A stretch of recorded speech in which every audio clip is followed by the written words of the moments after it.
All right, all right. Here we are. Thank you guys for joining me. I am making sure everything is working and it looks like it. Uh, Getting better at this every time that I'm doing it, so that is a good thing. Welcome to the Arena Review, my monthly board game arena review, where I talk about all things, again, board game arena, all the games that I've played, new games that are out in beta, new games that are in alpha, and games that I want to play next time. So sorry, I'm still just kind of getting stuff ready here up on my phone, just making sure that everything is there, and it looks like we are good. So I'll keep that there, that way I can see the chat, and it's kind of out of y'all's way. So yeah, we are here with the Arena Review, and we're just going to talk about all 14 different games that I got to play on the Board Game Arena. And then, like I said, some games that I want to see get played in the near future. So let's go over here. We'll switch to the Board Game Arena screen and get chatting. So you probably can tell I changed it up from last month. I got rid of the layout or whatever you want to call it there, and then just made it here just basic what it once was. Hopefully it looks okay. I think I might still need to put a background behind me, but that's all right. It is what it is for now. So let's go ahead and get started on this review. First things first, let's talk a little bit about Board Game Arena. So if you know nothing about this, if you just randomly clicked on this video just for the heck of it and you have no idea what BGA is, Board Game Arena is a digital platform where you can play all types of board games. So there's everything on here. Not everything. There's tons of stuff on here, and they're constantly adding new games on here as well, which we'll talk about some of those new games here in a second. But this is a great way to get to play virtually with people. It's a great way to get to try out new games that you might be interested in. Before you buy them, you can try them out here just to see if they're kind of for you. And like I said, there's constantly things getting on here. So it's a really great resource. It is free, but there is a premium version. And the only difference is that if you have the premium version, you can start up new games with people. And you can actually create games. If you have the free one, you will just join random games, or if somebody has premium, they can invite you to those. But it is a great thing to have. So let's go ahead and start talking about some of the games that I played.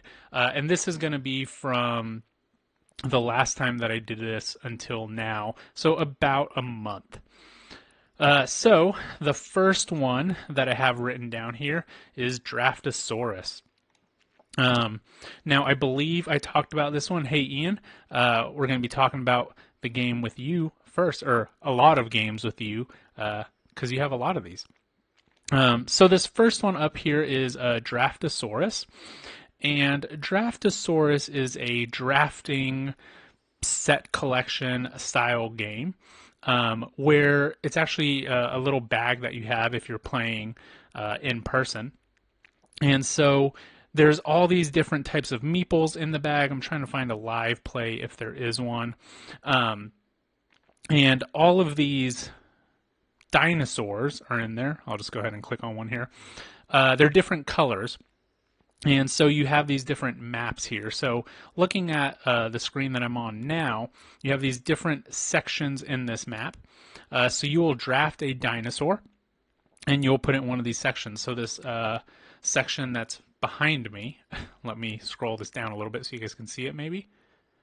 Well, this one over here, it has the equal. You want all of the same color dinosaur in this little realm, we'll call it, or this little pen, this dinosaur pen.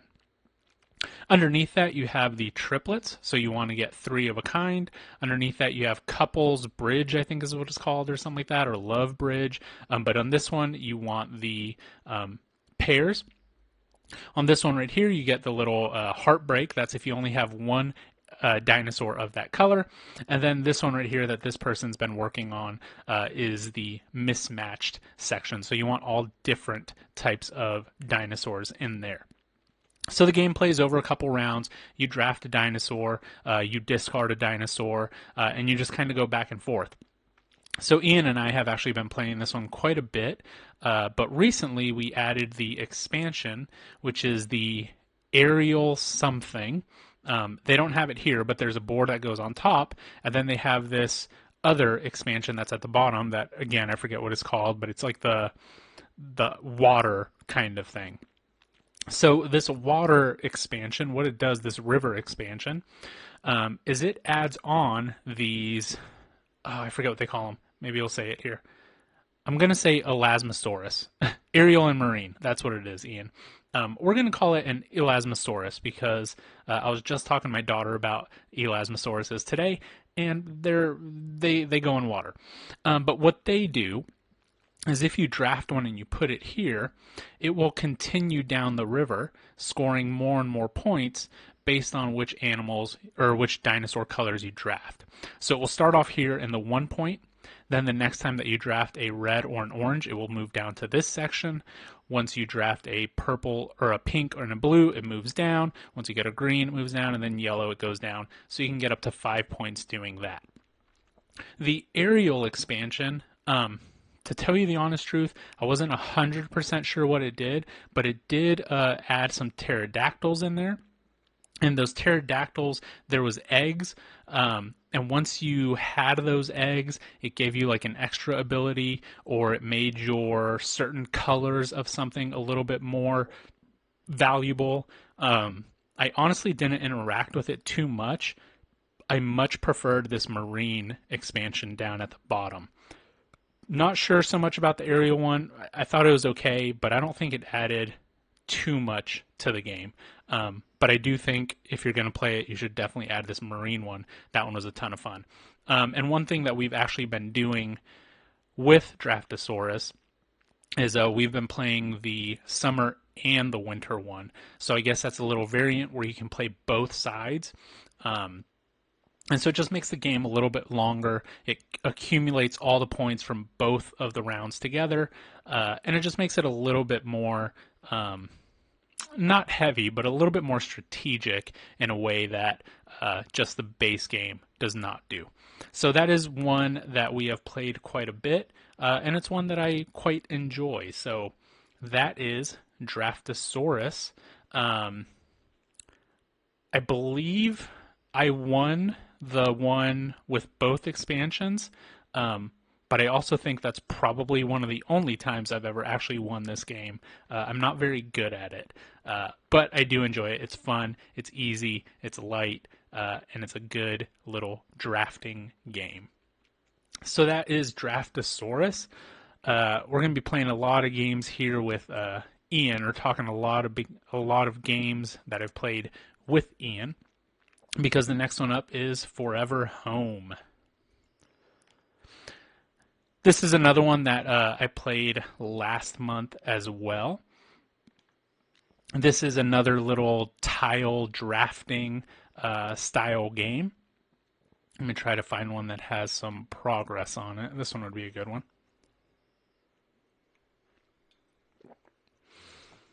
So, Forever Home, your turn consists of basically two actions.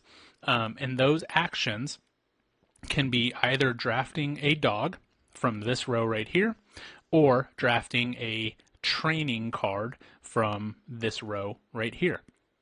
The game ends once somebody has completed 7 training cards.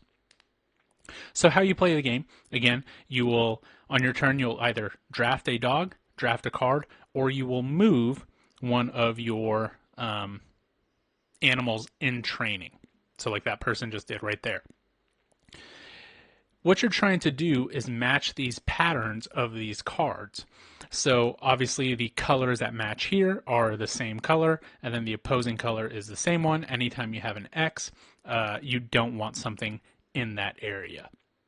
So for example, this one here in the middle, you could have a red dog, a yellow dog, a red dog, and then a yellow dog. Once you have that in your player board, then this green number up here tells you how many dogs you're actually rehoming, and then this little dog collar tells you how many victory points you're going to be getting. So these rehoming number here is important because you're going to be getting a lot of points from rehoming them in certain homes. So you're always going to have a city card, and the city card is, or at least what I've seen and what I remember playing with my physical copy, is it's always going to be some type of not set collection, but different numbers. Let me do something here because I'm looking at myself and I'm kind of in the way, and I would rather put myself in this bottom corner right here. So we're going to be moving. Let me make sure that everything else is locked. Okay, we are moving over here down to the bottom. Okay. That hopefully makes it a little bit easier so that we can see stuff. Now let me lock that. Okay. So the city up here, it's always going to have different types in this home. So if you have one dog of a different type, two of a different, 3, 4, 5, and then the points increase as you place more. The suburbs, that one is always some type of set collection, and this is one that you can do multiple times. So it tells you to score 7 points, you need a blue dog, a green dog, a yellow dog, and then any other color. Sometimes on this suburb card, it will tell you you can have one pink, and that's 3 points. You can have a pink and an orange, and that's 5 points. You can have a pink and orange and a green, and that's 7 points, whatever it is. So the suburbs is always some type of specific thing that it wants. The countryside always deals with pairs. So here you want a pair of one color, a pair of another color. Sometimes I've seen it like a full house. You have 3 of a kind and then 2 of a kind. And then the foster home, that's basically just kind of where the excess goes. And for each of those dogs, it's going to be 1 victory point. So once you have that pattern on here, you will fulfill the card, you will train the dogs, and then that's not the only thing that you're going to look for. You're also looking here at the commendations board. And this tells you how to get more points. So this first one here is most in training. That's if you have those dogs left on your playing board. So if you have purple and orange on your playing board, which this person has none, and this person does here, so they would get 3 victory points for having the most purple. The next commendation is the most rehomed. So if you have the most pink, the most blue, the most yellow, you get those victory points. And then the last one there is the most in different homes. So if you have red dogs in the most distinct homes, and then green in the different homes. So this one's a really good one. Again, this is another really light, fun one that I've been playing. Actually, Ian, I think, messaged me today, or maybe it was yesterday. We had just finished the game. And he mentioned that our averages for this game are 26 and 25, him being 26, me being 25. That's our scores. So it's been a close game every single time that we've played it. What's funny is I've noticed that every time we play it, I kind of rush the city cards, the rehoming collection part of the game, and Ian kind of focuses on that commendations kind of thing of the game. So we kind of go back and forth on trading wins on that one. So that's a really fun one. That is Forever Home. All right, let's talk about a new one that I got to Board Game Arena this month. Not a new game that I've played, but a game that I haven't played on Board Game Arena in a while. And that is It's a Wonderful World.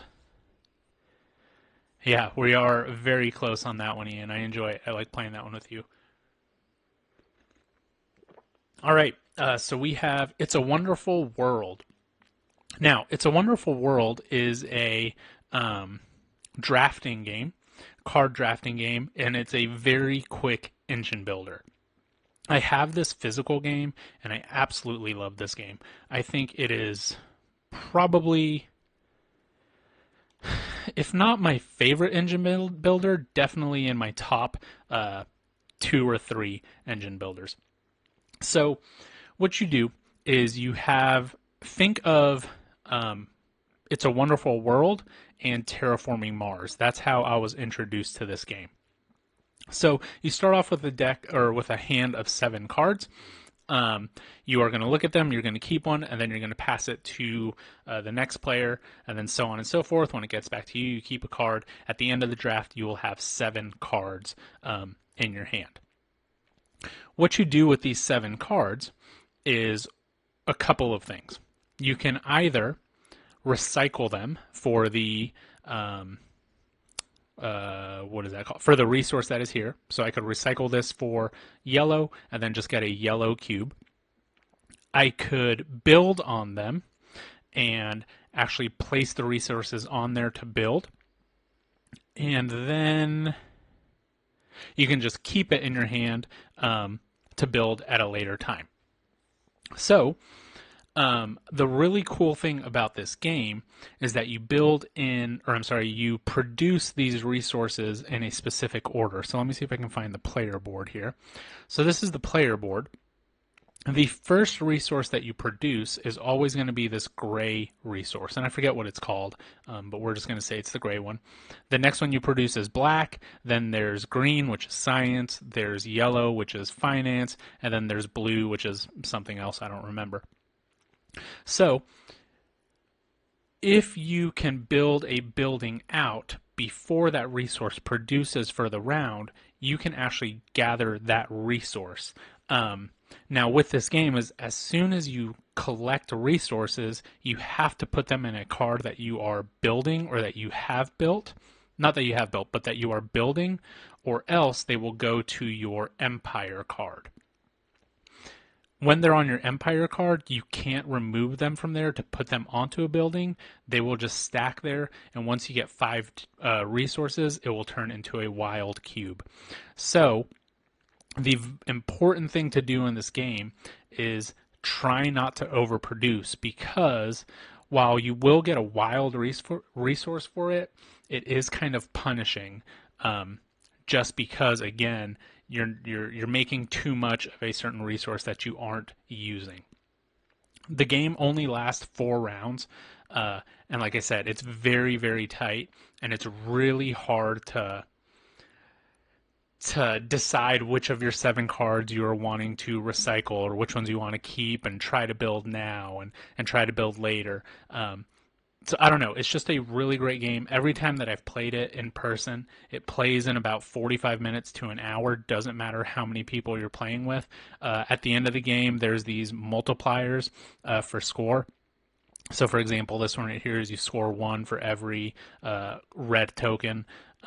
This one is you score 1 victory point for every black card that's in your engine that you've built. So, not only are you trying to actually get things built, you kind of need to be deliberate in which cards you're building to get those multipliers going.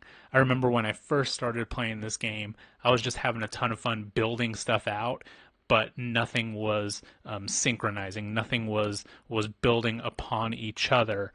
So I would end up with a ton of things built, but not a ton of victory points at the end. So It's a Wonderful World. It is a great game. It's a ton of fun. I really enjoy it. And I did just see that It's a Wonderful Kingdom is... Let me see. It's a Wonderful Kingdom is in beta right now. So It's a Wonderful Kingdom is actually the 2-player version of the game. I've never played that version. I think It's a Wonderful World plays great at 2 players. I think It's a Wonderful Kingdom adds a couple mechanics. I don't know. I haven't actually played it, but that is the 2-player variant. Steve, thank you for joining me. It is a great game. It's a ton of fun. It looks great. I love the art on it. I think the science cards are hilarious. There's one card that you have a kid with like gills, and like in the background there's some type of like atomic mist or whatever in the air. So it's a really good one. I really enjoy that. Let's see. I also played some Draft and Write Records, and I played this one with Ian, but I also played with some other people. Draft and Write Records is just a blank and write style game, which I did play last month, and I explained it a little bit. I won't go too much into it this time. But Draft and Write Records, you have these cards, and the cards have different symbols on it for different parts of the board. And then at the top, you also have some public contracts, and then you have a private contract that you can fulfill. So throughout this game, you are going to be trying to hire your band, including producers and engineers and sound people, all that kind of stuff. And they're going to go here in the center area. You can also draft things for your agenda, and I forget what it is, but for your agenda and for your calendar, we'll say it, but that is this kind of post-it note section here, and then the tablet underneath there. And then you can also draft cards for your tour that goes off over here. Anytime that you are filling in boxes and you make some type of connection, so if I were to fill in this tablet and this radio, I would get this little symbol in the center, which would let me mark off, what is that one? I actually can't read that. I forget what it is. But that lets you mark off something. Yellow's agenda, turquoise assets, gray is harmonies. That's what it is. So then, again, you get whatever combos in the middle, whatever actions in the middle, which then can lead you to combo onto something else. When you're placing your band on here, if you match any of these color symbols together, like this person did here with the blues, you get to go to your harmonies down here, which will then let you combo off something else. If you get full columns and full rows, you get victory points. So this game just has tons of little interconnected parts and pieces, and your gameplay is really going to depend on what contract cards are out there and what contracts you have. I know last time I played with Ian, we were talking about a completely different strategy that he had talked about. You're right, Ian. That's the symbol right there. It's a van. It's a minivan. And so he had talked about just doing a completely different strategy where he was just touring. That's right. And I believe he made it pretty far down. So that's the cool thing about this game. You can kind of focus on one thing and just really hit it heavy and try to go as far as you can. Now, it is also pretty punishing, like if you don't focus on your band members, because then it's negative victory points for how many you don't have. And the game ends once somebody has completed all their band members. If somebody has passed a total of 5 times, or if you can't... There's one other way. I've always finished it by doing the band members in there. Someone I played with only toured in records and beat everyone real bad. Yeah, so that's what's cool about this game is you can kind of focus on different things. It gives me a little bit of a Hadrian's Wall vibe because there are so many different things that you can focus on. It's not nearly as heavy as a Hadrian's Wall, but there are tons of symbols like it. So that is Draft and Write Records. It's a fun little game. I have not played it in person. I would like to play it in person. Ian, I know you've said that you have it, but it seems like a nice little one. I'm not sure if it would play similar to like a Hadrian's Wall in person. Meaning I don't like playing that game with other people just because it is 100% a multiplayer solitaire game. Like I honestly don't really care what you're doing. I guess this one has more interaction because you are actually drafting and passing the cards back and forth. So that would be a plus to it. But yeah, I don't know. I would like to try this one in person. I think it's a fun game. All right, moving on here. Fill your band, 5 of the penalties. Finish 6 rewards cards. That's the other one. I've never gotten to finish 6 rewards cards. All right. Next up, we have Cartographers, another game that I played last month. I'm not going to get too much into this one because we talk about this one all the time also. What was great about this game, though, was I actually got to play with Patrick, First Genesis, who's been on here quite a bit. Um, and we were so close in this game at the very end. It was awesome. So in Cartographers, you are flipping cards. You have 4 different seasons. Each season corresponds with different scoring objectives. So for the first season, the spring, you're going to score A and B. For the summer, it's B and C. For the fall, it's C and D. And then for the winter, you're scoring D and A. And it's just telling you different things to do with either trees, villages, farms, waters, and then some type of placement thing that you need. So Patrick and I were playing it, and I believe he was beating me pretty bad most of it, and then at the very end, I had been focusing on A for like the entire game, and then on the very last round, I got tons of points on A, and it came back very close. The game ended up being 1 point apart. I honestly don't remember who won it. I was looking at it today, but it had already slipped my mind. But we had finished 1 point apart, and it was awesome. It was such a good game. Him and I did very different strategies, and the fact that we were so close made it a ton of fun. So that was a very enjoyable game of Cartographers. Let me see. It should be right here. There it is. He beat me by 1 point. It was 84 to 83. So, I've mentioned it before. I'm not in the gaming to win. I like winning. When I win, it's fun. It's great. But I'm in it just for those moments where, we just had this really good game and we were 1 point away. And just had a ton of fun. So that was Cartographers. Another game that I played here, I played this one solo. This was Framework. A Framework is a Uwe Rosenberg tile placement game that plays very similar to Nova Luna, I believe is what it's called.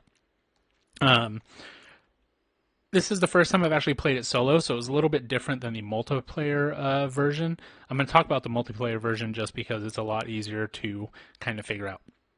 But on your turn, you have, depending on how many players you have, there's a bag in the physical copy, and you will draw the amount of players plus 1 tiles, and then you will draft those. The first person that draft will end up getting 2 tiles. That round, and then you switch off. The next person will get 2 tiles, and then just go back and forth. So what you're wanting to do here is have adjacency and complete criteria all at the same time. And what that means, let me see if I can go to this person's board. I wish I could see these here. Tasks, that's what they are. So you will place these frames. And each frame has a little task that it wants you to complete. So this task here is it wants 4 browns or reds. So in order to complete this, this person needs to have browns or reds surrounding it. Now, there's only 3 available spaces here. So how can you get 4? Well, the game has this cool mechanic of connecting adjacency. So I could put 4 browns or 3 browns here, 1, 2, 3, and those will all be adjacent, including this one, and that would complete it. So for like here, right, if I all of a sudden found a tile like this one that is 4 reds or grays, I could put that right here, and all of those are connected because I've got 1, 2, 3, 4, 5, 6 red tiles adjacent to it. The game, I believe you have 20 tiles, 20 little tokens, and it's kind of a race. The first person that places all of their tokens down would be the winner, and that's the game. So this person put it there, so I'm assuming they have some type of red or green that they're hoping for, like maybe this one here, green or yellow. They could place it there and complete it immediately. So that's Framework. It is, like I said, a UE game, and it's one of his easier UE games, or one of his easier games in general.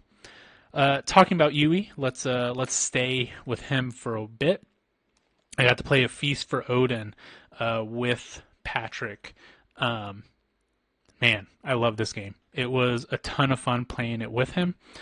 He did beat me pretty badly. I started coming back at the end, but it was just too late. I don't remember exactly what happened, but I think he got a couple of exploration tiles and was able to produce a ton of bonuses early on, and I wasn't able to capitalize on those bonuses. And I think he also had a lot of these occupation cards that were really working in sync with him. You played it for the first time like a month ago. You enjoyed it. You played A Feast for Odin a month ago. That's awesome. How many people did you play it with? And how did you do? Do you think you would play it again? I see you said you enjoyed it. It can be a little overwhelming at first. So this person is actually playing solo. So we'll just kind of talk about it. But A Feast for Odin is a tile placement, worker placement, resource management, everything style game. And it's a very sandboxy game, meaning that you can go into it and just kind of play whatever game you want to play, whatever strategy you want. There is, I want to say 40 action spaces that you can choose from. And that seems kind of overwhelming, but what's great about them is they're broken down into specific types of actions. So this first row here is getting some type of building that you can fill up with resources and then get some victory points at the end. This second row here is building some type of ship, either a whaling ship, a Nar, or a long ship, which will help you either whale, pillage, or trade. Here you have some type of hunting, so whether it be snares, whaling, hunting game with a bow and arrow, those kind of things. You have your livestock. So of course, like any UE game, you can get animals and start breeding them, and then produce more animals, and then get some type of resources from it. With the expansion, which is not on BGA, they actually kind of fixed that strategy a little bit because it was a little lacking. But with the Norwegians expansion, they have actually fixed it and made it a little bit more viable. You have down here the market, which is getting some type of grain. You have crafting, mountains, which is gathering resources, pillaging, raiding, all those kind of things. So the actions are broken up pretty easily. One thing that I've realized from this game is you really want to get these exploration boards because during every round or at the end of every round you're going to be getting some type of income, and these exploration boards really help you with that income. It's a lot more it's a lot easier to cover up this board to get up to 5 money than it is to cover up this main board all the way up to here and get 5 money. So those exploration boards are really good early on in order to get that income, and then here maybe you can just kind of cover stuff randomly to get these bonuses. So Feast for Odin is a great game. Steve, I'm glad that you enjoyed it with 1 or 2 people. I think I've played this with 4 once. That was a bit too much. I think this one at 2 or 3 I really enjoy, and then the solo I really enjoy also. Steve, if you want to try that out, the only difference between the solo and the multiplayer game is you can see here this person has 2 colors on their board, so they will do 1 round in black, 1 round in yellow, and instead of recalling the workers, they leave them out there for the next round, and it blocks those spots. So right now he is playing yellow.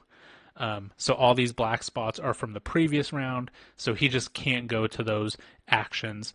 And then at the end of this round, he will recall his black workers, he will add these new ones, and then he will leave the yellow ones out there, and then just continue playing the game. So the solo, there is no like opponent or anything like that. It is just a beat your own high score, but it's a really great way to experience it and work on those strategies and just try new things that you haven't tried before. So it's one that I really recommend you doing if you're really interested in the game.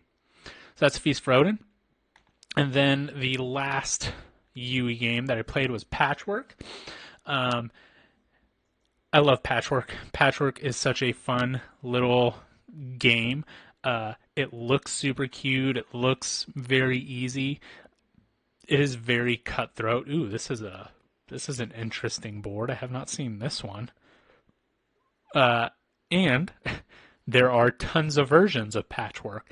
There's the original, there's the Americana. I don't know what this is. I honestly don't. There's a Halloween version that I think is terrible. It's just oranges and purples, and the buttons are like eyeballs. It's just very jarring.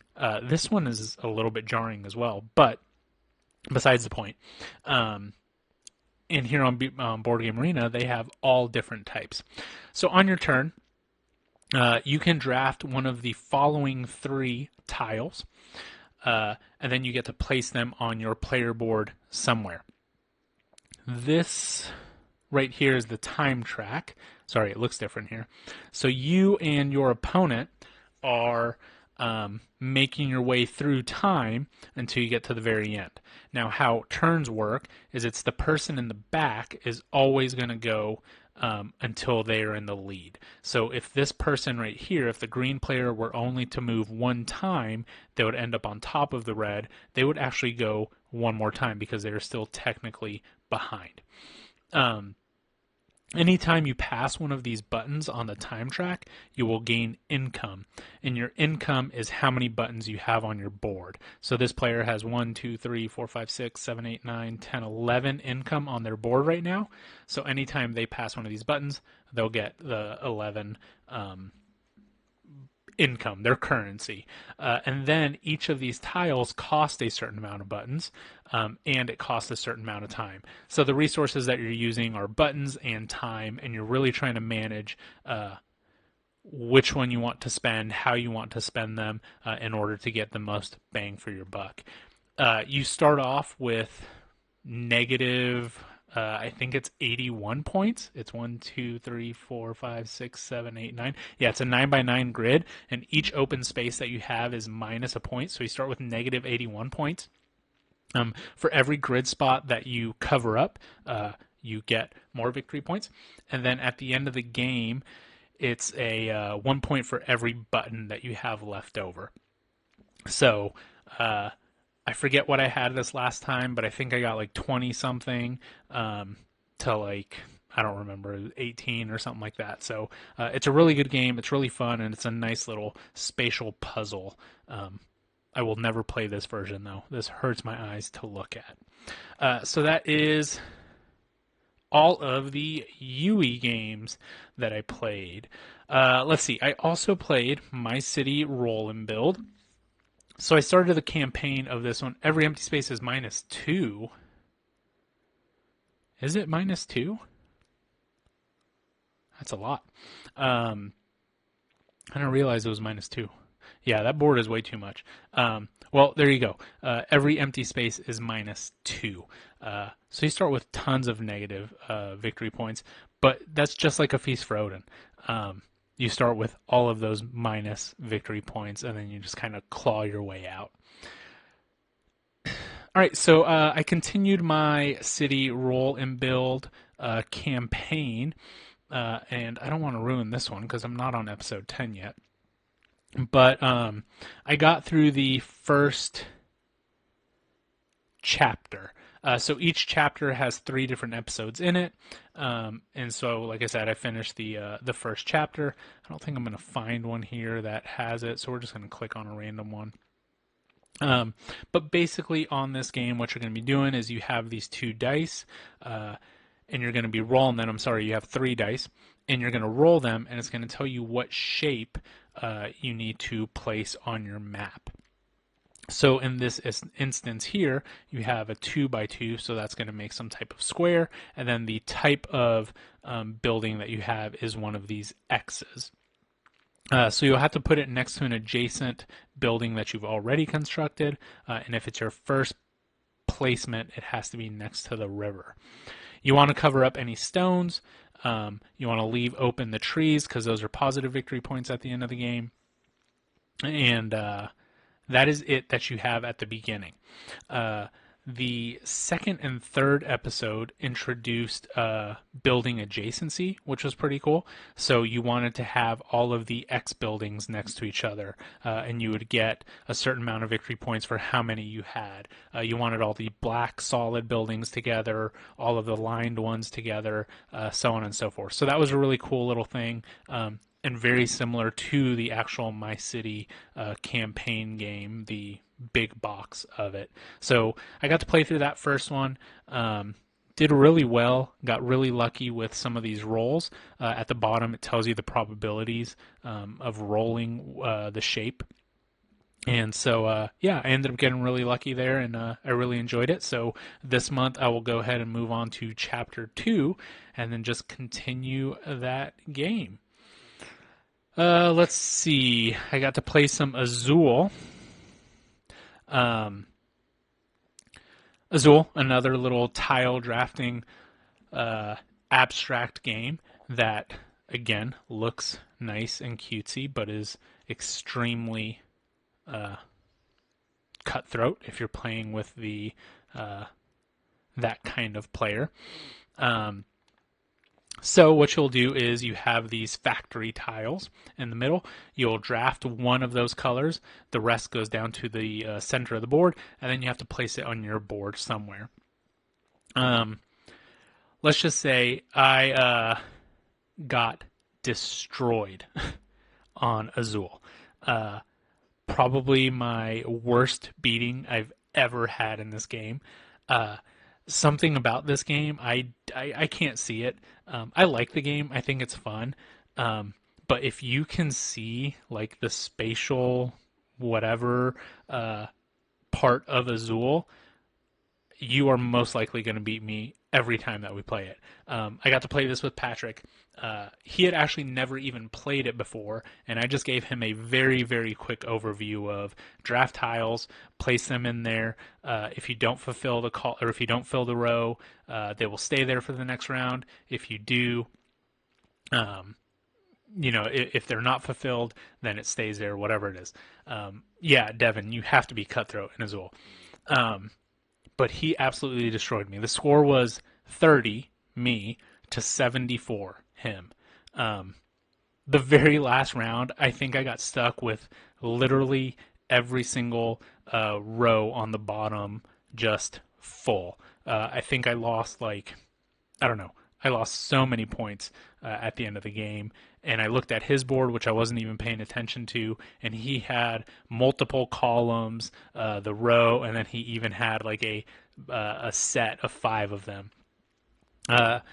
Embarrassed is the best word that I could say for that game of Azul. I will say that I wasn't 100% paying super close attention, but yeah, it was a beatdown. Yeah, Devin, I like the probabilities too. I remember it was in our game of Great Western Trail that we got to play, and you were like, oh, this is amazing. It can tell me exactly which cows I have in my deck.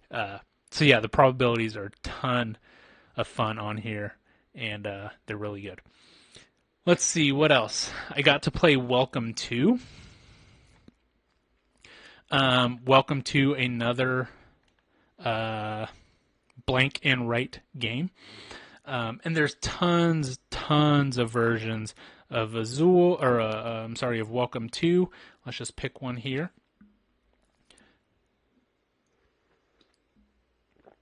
Ian, how do you play friendly Azul? What are the rules for that? Or is it just don't stick somebody with all the things?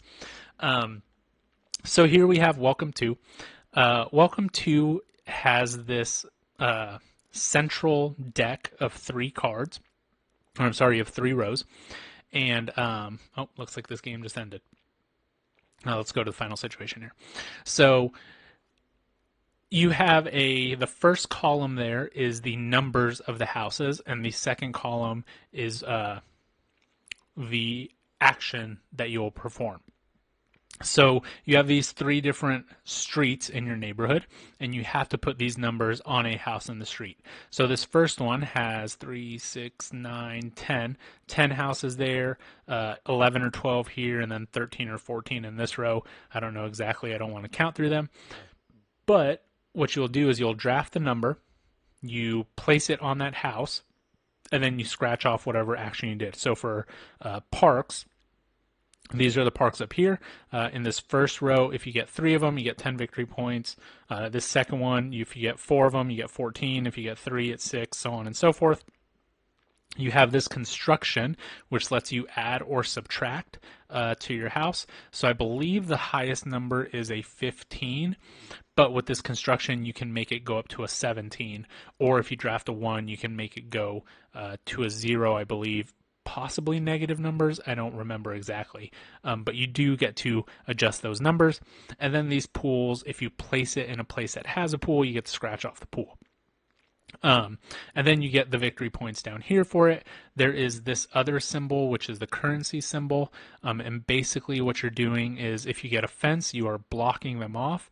And you can make like a 3-section fenced in section more valuable by doing that. So a bunch of little actions that you can do in here. And then there are some goals that they want you to collect. So like this first one is have 2 4-house subdivisions. So this person had it here. This one is a 5-house and then 2 2-house ones. So you get victory points through that. But yeah, this was a really good game. I really enjoy playing this one async just because it really does not matter what the other person does whatsoever. You can both draft the same card and both place it in your thing. And it really has no effect on your gameplay. So this is a really fun one to do async. Let's see, Ian, we play our own game and don't play Cutthroat. It's how I play on BGA against people as well. I'm not a Cutthroat person. It happens sometimes, but not on purpose. Yeah, I agree with that. There are some games, like you said, I think where you kind of have to. I know Devin, if he's still here, he disagrees 100%. He is Cutthroat to his core to win. But yeah, if I'm playing with my wife Azul, I'm not going to stick her with everything because I want her to play with me again in the future. But games, there are some games where we're just like, hey, we're doing what we need to do in this game in order to win. So I guess it really kind of depends on the game. Let's see, I'm almost done. I've got a couple more games. So the next one is Undergrove. Undergrove is in beta. And I actually have Undergrove here right now. Just got it. Still in shrink. Which I'll be showing off those games in a couple weeks. But Undergrove is it by Elizabeth Hargrave? Yeah. So it's Elizabeth Hargrave's newest game. It is tile placement, objectives, resource management stuff. I'm going to be 100% honest. I just went on this game. I did the tutorial, slightly paid attention to it. Not too much, just enough to get the basics of the game down. And then I just joined some people to play. Somehow, I won the game. I don't know how I did it because, to tell you the honest truth, I was honestly just clicking on stuff, kind of doing what other people were doing, and somehow I won. So that was interesting. I did play another match with some other people, and I won that one also, but just because they all left the table. So, Francisco, it was a shocker. It was very surprising. But yeah, then I tried playing again, and everybody actually left the table. And so I ended up leaving the table, and at that point, I had the most victory points. So to be 100% honest, I'm not 100% sure how to play this game. I've won it twice. Again, not sure how. But you have these little mushrooms that have abilities, and you're trying to gain resources like phosphorus, nitrogen, um, K, potassium, and all this kind of stuff. And so you're placing your roots on there as well. Yeah, uh, that's how I get most of my wins, Francisco, is just sheer luck. Uh, no strategy involved here.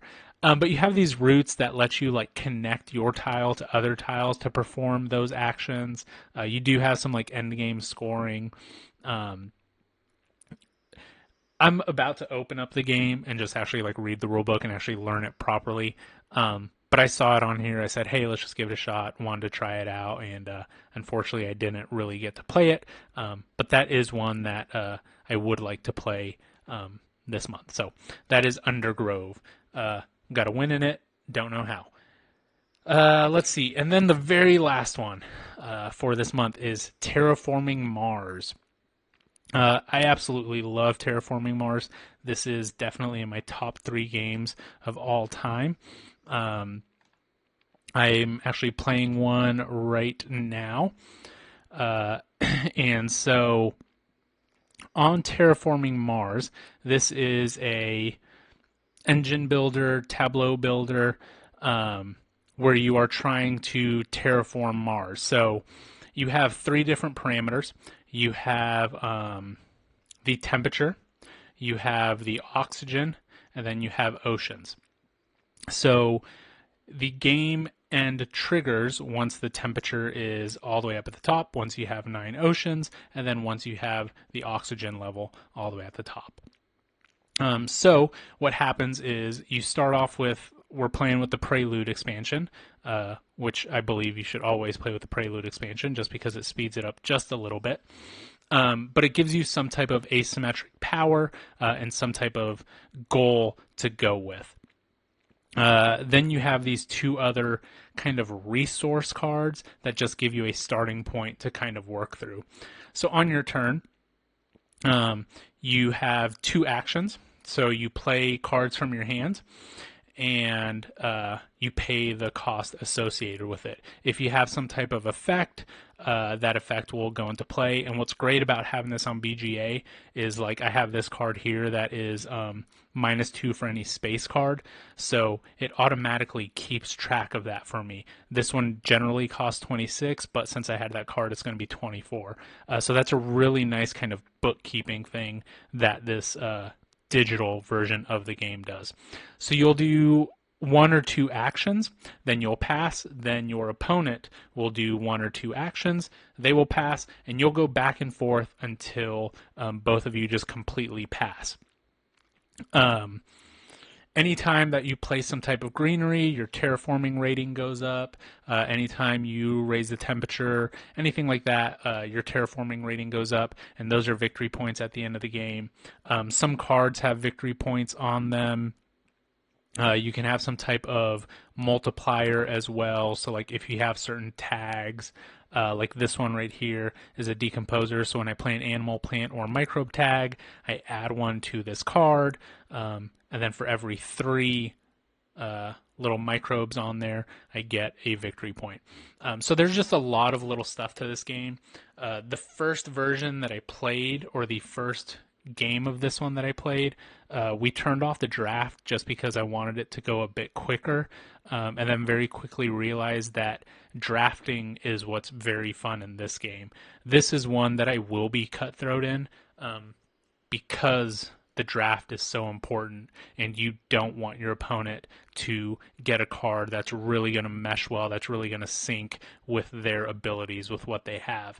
And so, I will draft those cards. I'll play it on there. I don't want you to place another greenery on there. I'm going to try to take those plants away from you. But I expect the person to be doing that to me as well on this game. So I talked about it last Friday. I got to play this one in person with my wife. And then I've tried playing this one solo a couple times here on BGA, and it's not the same. It's just not it's a completely different game. It's not trying to terraform like it's not building out your tableau. It's trying to get everything terraformed by generation 14, which is just not how I enjoy playing this game. So that is Terraforming Mars. This one I am always up to play. So if that is one that you would like to play, let me know. Oh no, I'm sorry. I did have one more game. I forgot.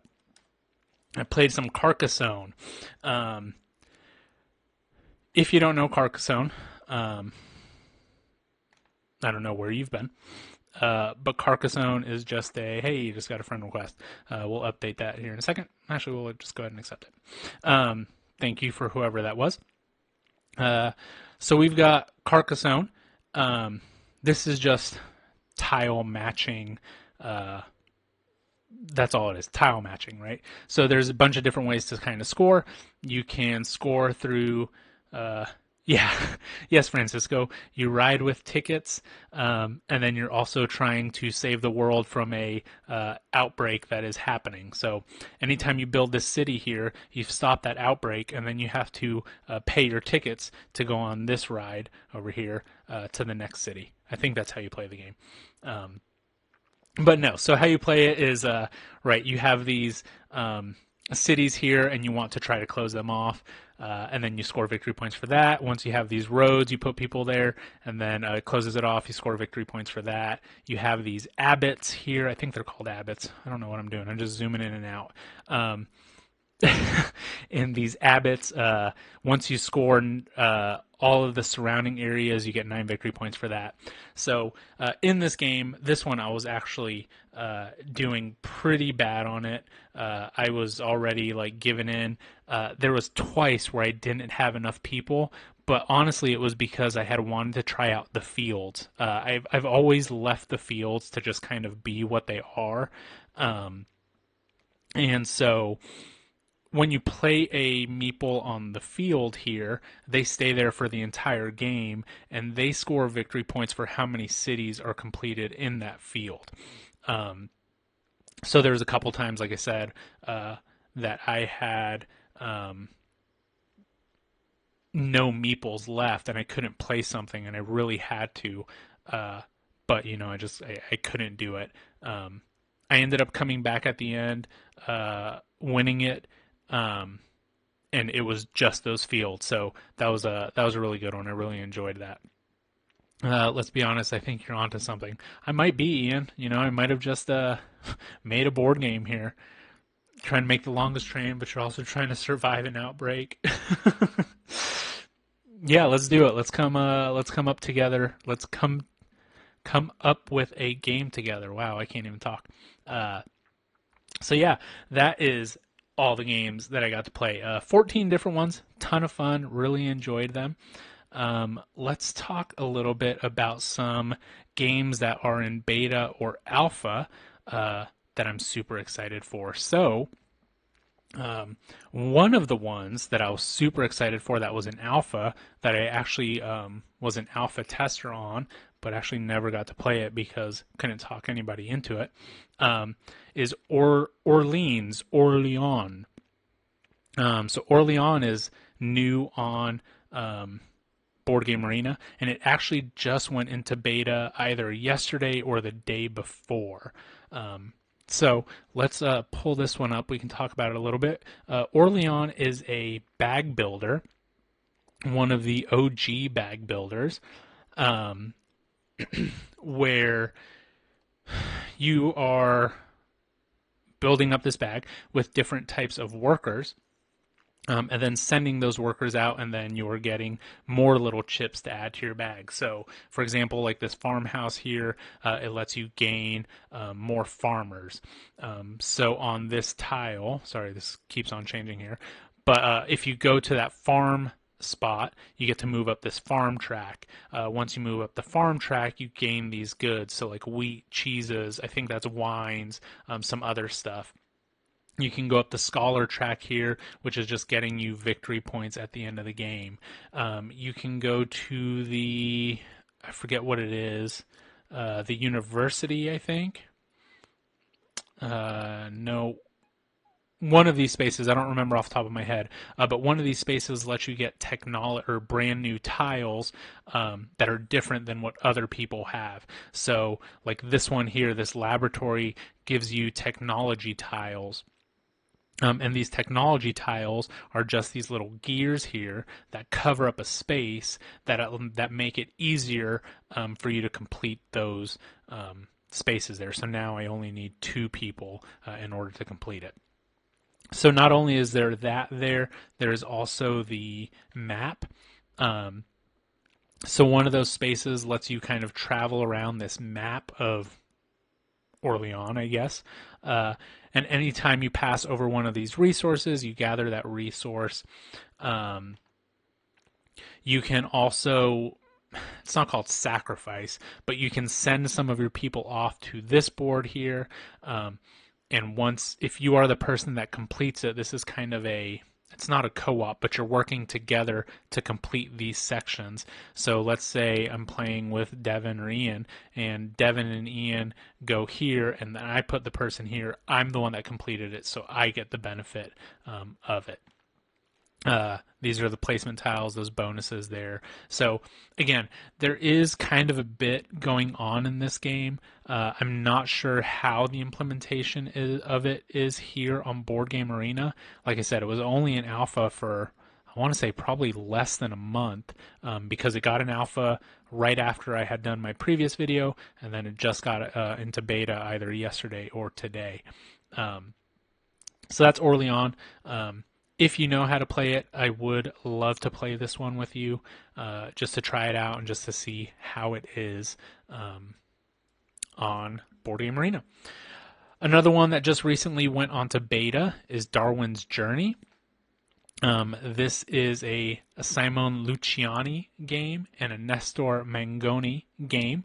Devin, if you're still here, this is a game that I've talked to you multiple times about, one that I think that you would absolutely enjoy.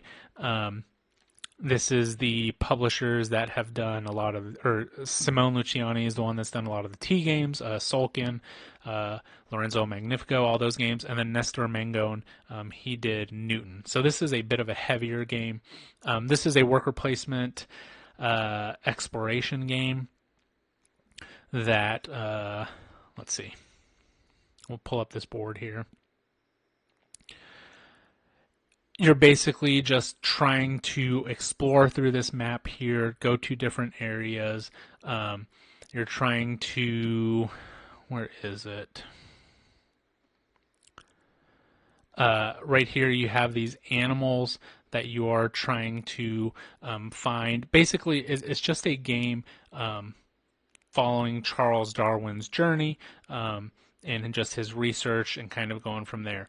This is a pretty heavy game. I forget what the weight is at off the top of my head.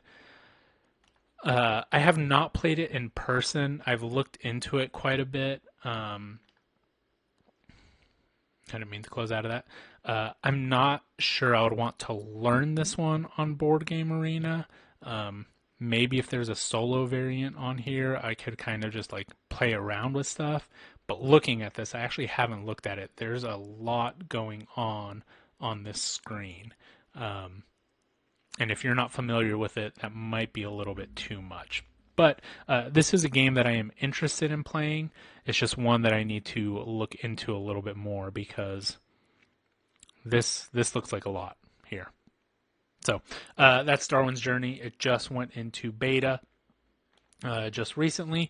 Another one that I'm interested in trying is Harvest. This is just a worker placement kind of cozy game.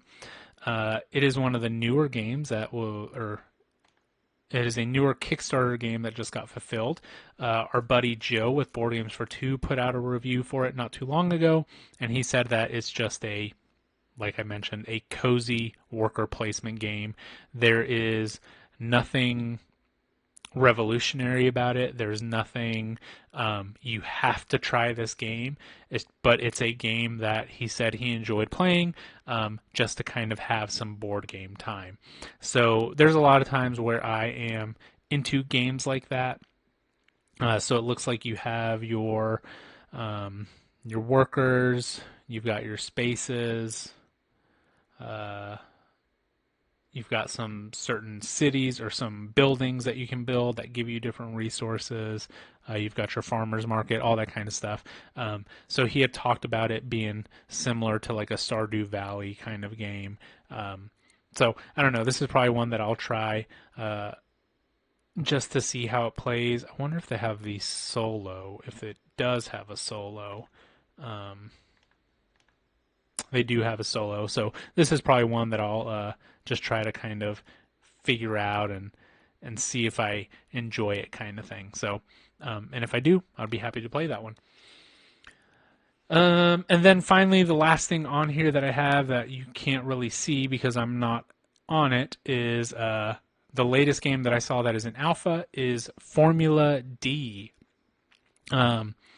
Formula D is a fun racing game. We've talked about it before. We enjoy racing games when we are at conventions. We enjoy racing games just because it's fun to just kind of go out and go all out and just play the cards, not really think too much, and just go kind of with the flow with those games. So I saw that Formula D was here on Board Game Arena, or it's coming to Board Game Arena, and that's one that I'm definitely interested in trying out.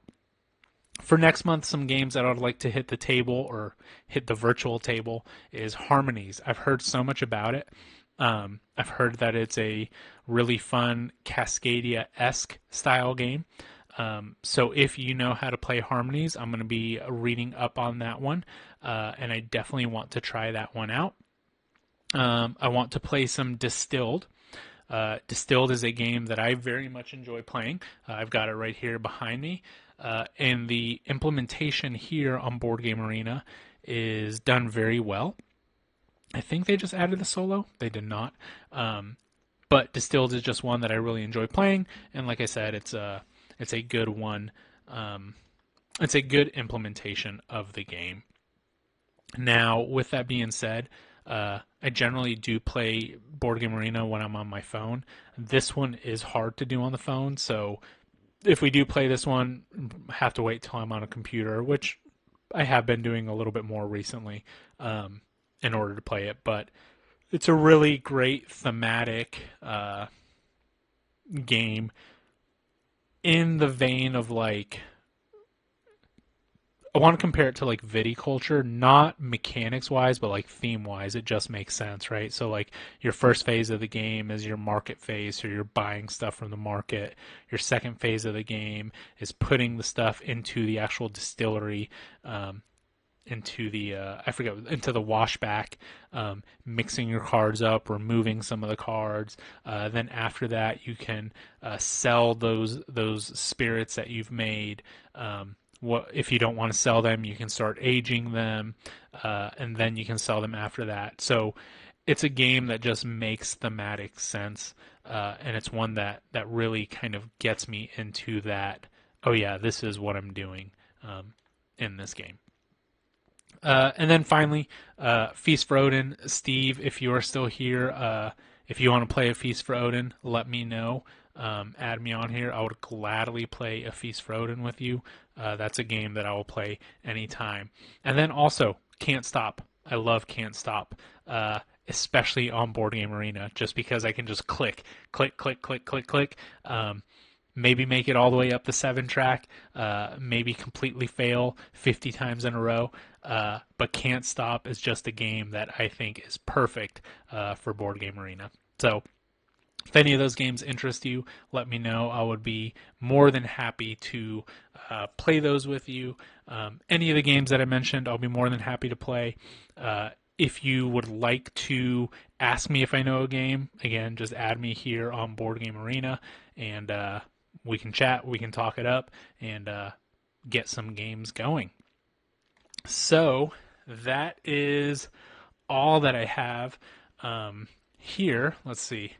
I don't know why my chat wasn't loading on my phone here, but I missed some stuff.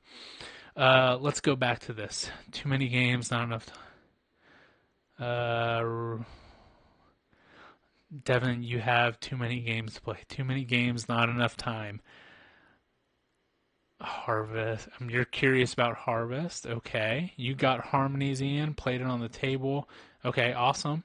I would love that. You've watched some playthroughs of Distilled. Yeah, it can be a bit tricky. There's a lot going on in that game, Ian. So, um, yeah, that is one that we can definitely get going again. Steve, I will put mine in the chat right now. It's Paul underscore dads and dice. But I'll put it here in the chat so that way you can have it. Um, Let me just double check to make sure that that is exactly what it is. Paul underscore dads and dice. Yeah. Um, there it is.